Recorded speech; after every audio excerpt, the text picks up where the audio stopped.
Hey, my friends, let's have a spiritual conversation. In fact, I want to tell you a story. Those of you who have read The Seven Valleys of Baha'u'llah or attended one of my shows, Awaken to Your Life as a Spiritual Journey, will recognize the story of the Watchman. And as always with these videos, I'm sharing in the spirit of a companion, of a fellow traveler on this life journey. And we use phrases like that, life journey.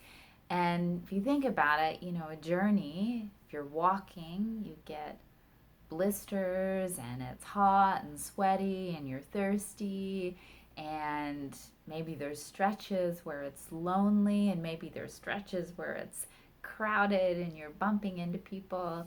And if you're traveling with some sort of vehicle, well, that's going to have its own challenges as well. Speaking of vehicles, that might have something to do with why I want to revisit the story of the Watchman, because I probably need to get a new car. And I've been searching for things to help me have a spiritual perspective on this very mundane, nitty gritty, stressful, annoying situation. And I thought now would be a really good time, like right in the heart of it, to revisit the story of the Watchman. Because this story is a gift for times just like this in life, and maybe you need it too. So we have this distraught Persian lover who has sighed in long years from separation from his beloved. And he's just beside himself. I'm sure he's emaciated and his house is messy. And it says in the book that doctors knew no cure for one sick of love. He is just sighed away his life in longing for his beloved who's been missing for a long time. And one night, there's this very ominous tone, caring no longer for his life. He's had it. He's done. He leaves his house and heads for the marketplace.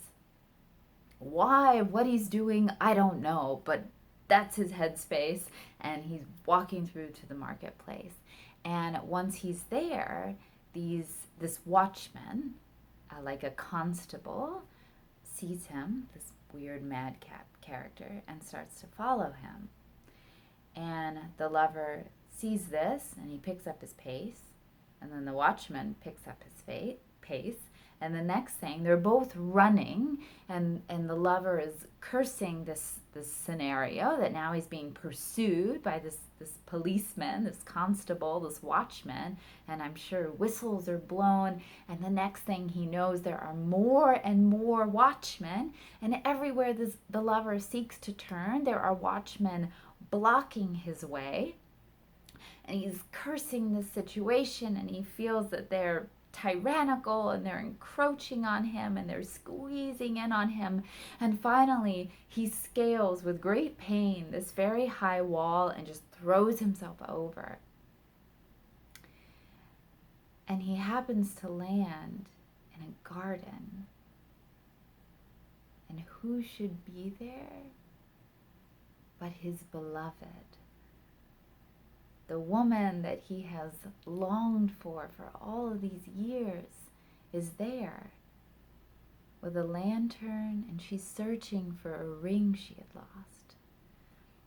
And I always like to think that she has been making her way back to him. This part of the story is not addressed, but nonetheless, the lover looks at his ravishing love and he raises his hands in prayer.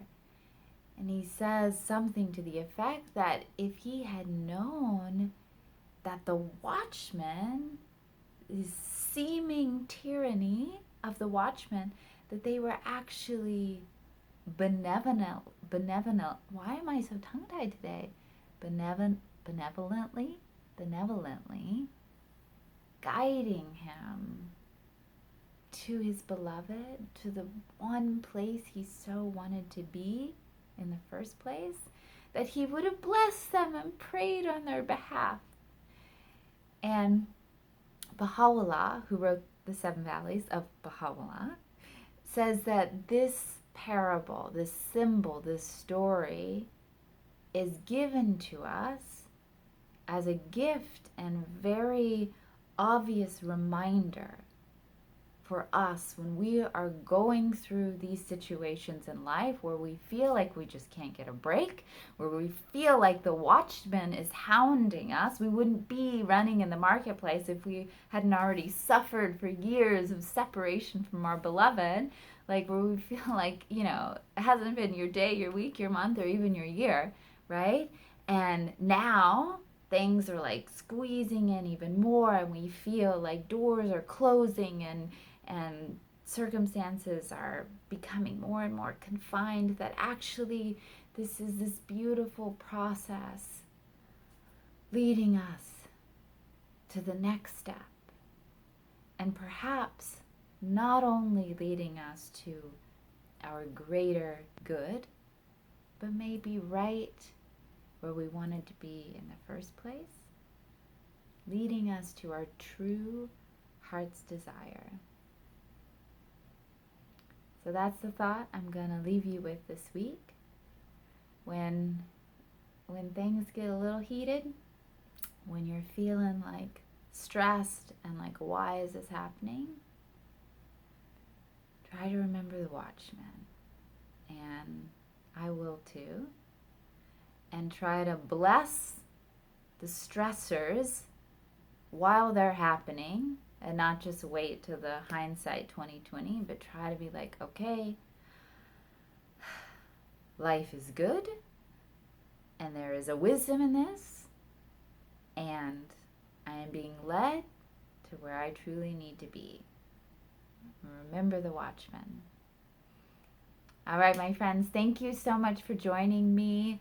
Please check out the links below for my Jacqueline Claire Facebook art page, Jacqueline Claire Art, and also my Patreon link if you would like to join my insider community to support my work and be a part of everything that I create.